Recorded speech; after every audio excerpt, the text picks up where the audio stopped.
Bonjour à tous, j'espère que vous allez bien. Je vous retrouve pour les guidances, les zooms sentimentaux pour la période de fin avril, début mai. On est le 23, donc ça va courir un petit peu sur le début mai et on fera à nouveau les énergies et les zooms sentimentaux pour la période de mai pour tous les signes astro. Donc on va les voir un petit peu maintenant. Je crois que j'ai remélangé les signes que j'ai déjà fait, mais c'est pas grave, on les enlèvera. Scorpion, c'est déjà vu. Allez. Lion, ami Lion, j'espère que tu vas bien. Je te retrouve pour ta guidance enfin. Et on va aller voir un petit peu ton ciel d'avril-mai. Après cette pleine lune, que nous dit-il? Alors, pour cela, je vais interroger mon oracle pour voir l'état de ton cœur. Ouh! Ah non, ça tombe, donc on en a une. On ne peut pas toutes les garder. C'est du jaune qui sort en tout cas. Du jaune de la vitalité retrouvée, de la métamorphose.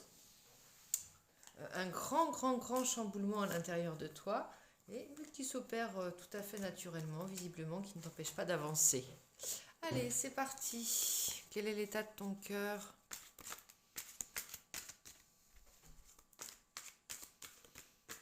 J'espère que tu vas bien. Eh bien, écoute, ton cœur a fini de faire le nettoyage pour cette période. Il en a assez d'aller chercher ce qui ne va pas, ce qui est à remonter, ce qui est à travailler. Maintenant, il a envie de passer à autre chose. Avec cette énergie de printemps, il a envie de renouveau, tout simplement. Il a envie de remonter à la surface, de ne plus aller sonder les profondeurs. Je prends mon petit café. Allez, on y va avec une autre carte qui nous parle de protection, d'envie de se protéger un petit peu des énergies extérieures, de ne plus être plombé par autre chose que par ce qui nous revient. Il faut... on a pris conscience que le temps aussi était compté, qu'il fallait aussi vivre entre deux nettoyages. C'est très bien de vouloir s'occuper du reste de la terre, mais en même temps, prends soin de toi. Cette carte dit à manipuler avec précaution, handle with care, à protéger. C'est le totem des animaux qui ont disparu, des espèces en voie de disparition. Ça peut parler d'éphémère, de douceur, de fragilité, de gentillesse extrême.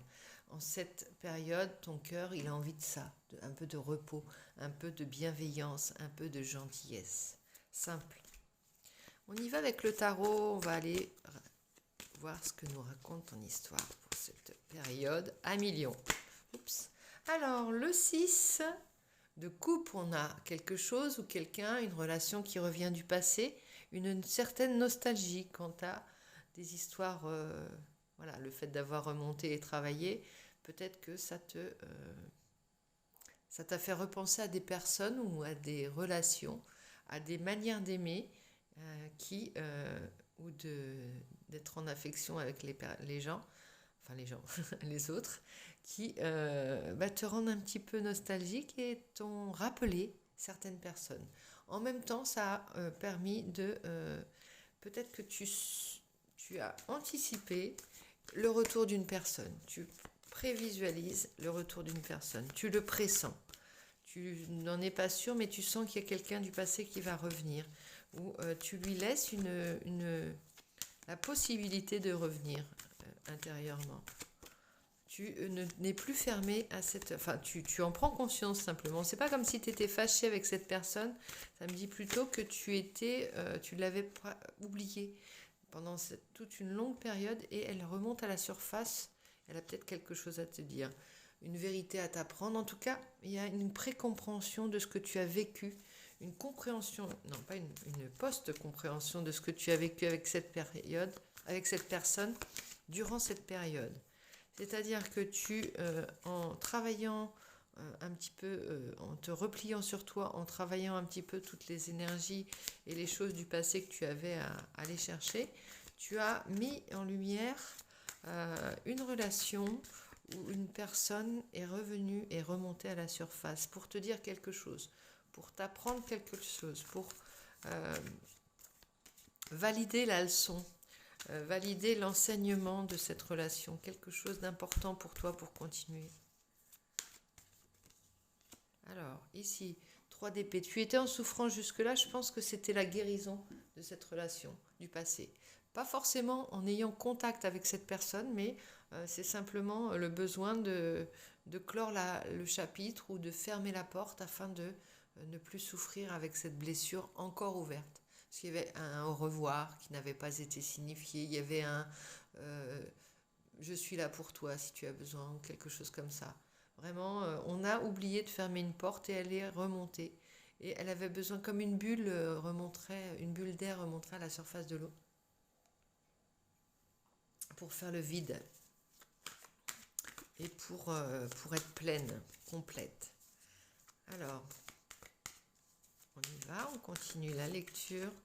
On a le roi d'épée. Il y a une volonté de prendre des décisions, de trancher par rapport, d'être... tu vois, c'est comme si on voulait avoir le dernier mot par rapport à cette relation. Se dire, j'ai oublié de dire ça. J'ai oublié de dire ce que j'en pensais, moi, de cette relation. Ça peut être ça aussi. Hein. Alors, ça peut être pas des règlements de compte, mais c'est pas forcément des mots d'amour. Hein. En tout cas, c'est quelque chose, des lacunes qu'on a laissées. Alors, ici, on voit la princesse de denier. Elle nous parle de confort matériel, d'être bien, d'être à l'aise et de ne pas se faire de soucis pour l'avenir. Moi, je vois quelqu'un qui tient une plume et là, ça me dit simplement, pourquoi pas écrire à cette personne ou écrire ce que cette histoire t'a apporté. Écrire, il y a l'écriture. Et en faire quelque chose d'abondant plutôt de quelque chose qui te retire quelque chose au cœur, qui t'enlève, qui te pénalise, qui te fait souffrir encore, qui te faisait souffrir. Hein. Ici, on a la force avec le 8. Le 8, la force, est, tu domines quelque chose. Hein. Ça a été longtemps souffrant. C'était comme une relation qui était restée, qui ne t'avait pas permis de grandir puisqu'elle n'était pas close. Ici, tu as besoin de retourner dans ton présent. Tu as fait un retour vers le passé. Et tu es resté avec cette relation dans une certaine mesure au stade de l'enfance ou de l'adolescence. Et il fallait absolument que ça change. Pour cela, il y a peut-être des gens qui auront besoin d'écrire et pour dominer la blessure de cette relation qui a été très vive à un moment donné, peut-être par fragilité, c'était pas forcément une mauvaise relation. Et là, il y a quelque chose à faire. On dirait que c'est le point de départ d'une abondance à nouveau. Tu vois, une transformation en tout cas dans ton quotidien, dans ton... Oula, il y a plein de cartes qui sautent, mais il y en a des belles là. Hein. Je peux pas non plus... elles sont toutes à l'endroit, donc je vais les prendre. Je te montre déjà, tu as l'as de bâton avec le désir, la passion, la vitalité retrouvée. Ici, on a l'étoile pleine d'espoir. On a retrouvé la volonté d'inscrire aussi son histoire, ce qu'on a tiré de beau, de constructif, d'édifiant pour le reste. Et regarde. Tu as la princesse, la reine de bâton qui dit « Je veux et j'exige et j'obtiens ». Je veux et j'exige et j'obtiens. Et en même temps, le 3 de denier. Regarde, les bâtisseurs de cathédrales, les peintres des grandes chapelles, nous y voilà. On arrive à quelque chose de plus grand, quelque chose qui dépasse ta simple personne, ta simple histoire, quelque chose qui va se répandre. Comme un livre, comme une histoire que tu vas transmettre, écrire et graver dans la pierre. J'en ai le hockey. As d'épée, révélation. Bon, il y a beaucoup de prises de conscience, beaucoup de prises de décision. Ça s'accompagne. Alors, les prises de conscience ne sont pas stériles en matière. Alors, ça dépasse. On peut parler du cœur, mais là, c'est une mission de vie carrément dont on me parle, plus que de cœur à proprement parler, parce que tu as envie d'en faire quelque chose de cette histoire. On va voir avec l'oracle de la sagesse de l'oracle, pardon. On a la co-création qui revient à cette carte. Hein. Le 3 de denier. La co-création, c'est, regarde, se rendre compte en co-créant que l'on n'est pas, on est unis à l'autre, qu'on n'est pas seul sur Terre et que notre histoire peut parler à des gens très différents et rassembler. Et créer un lien, créer du lien avec des univers qui n'ont pas forcément grand-chose à voir ensemble. Mais l'amour est là pour, voilà, il y a un vent de changement. C'est le grand changement là qui va s'opérer pour toi. Au niveau affectif, tu vas avoir le besoin de transmettre et te sentir légitime pour cela, de transmettre ton histoire. Flexibilité.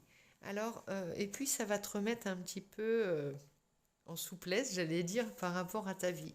Tu étais peut-être dans une routine, dans des habitudes, pas dans des tocs, c'est pas ce que je veux dire, mais tu t'étais enfermé dans quelque chose d'assez protecteur, une zone de confort. Et là, tu retrouves à nouveau toutes tes capacités.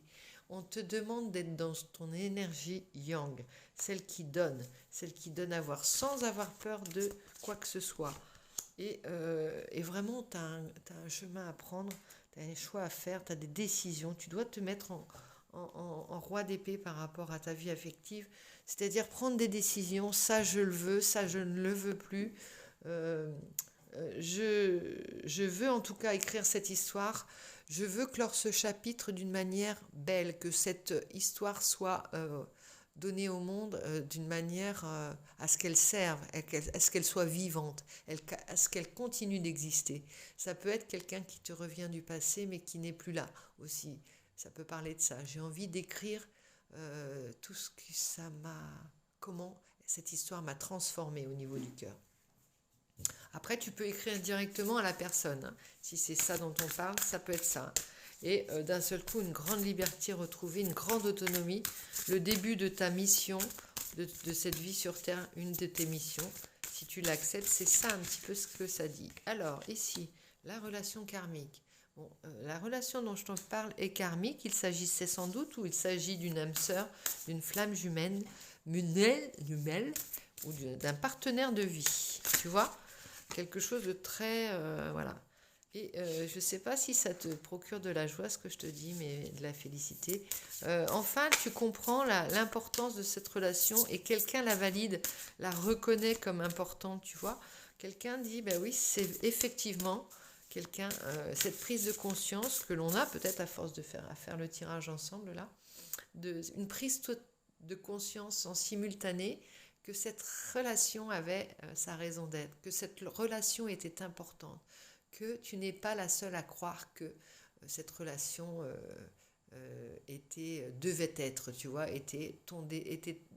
faisait partie de ton destin, était écrite et ancrée, tu vois.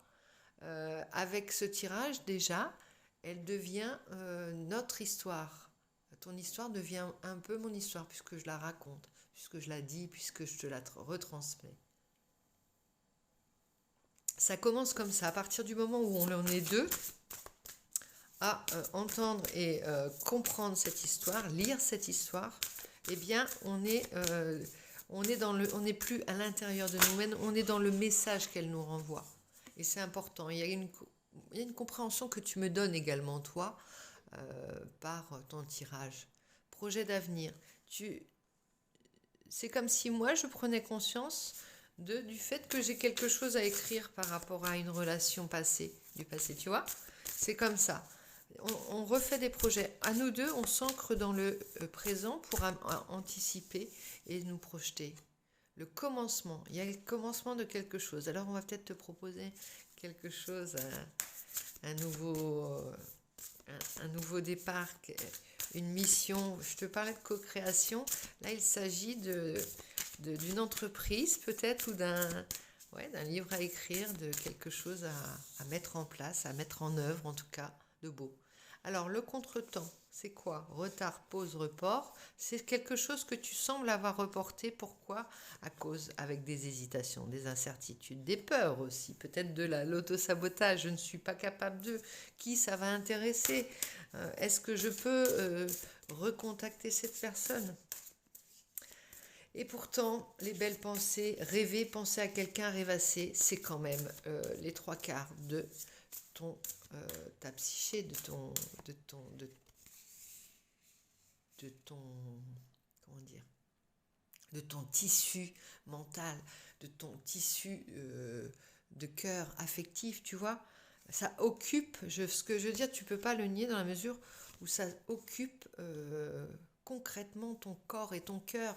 Donc pourquoi le nier? Pourquoi passer ton temps à l'effacer, à l'éloigner de tes pensées? Pourquoi? Se sentir attirant, rayonner, être attractif, séduisant. C'est une relation ou c'est un acte d'écriture, de message, de transmission qui va te permettre de te sentir à la hauteur de toi-même. Tu vois, c'est le passé qui revient. Regarde, je tire les cartes un peu au hasard devant toi. Et la même longueur d'onde.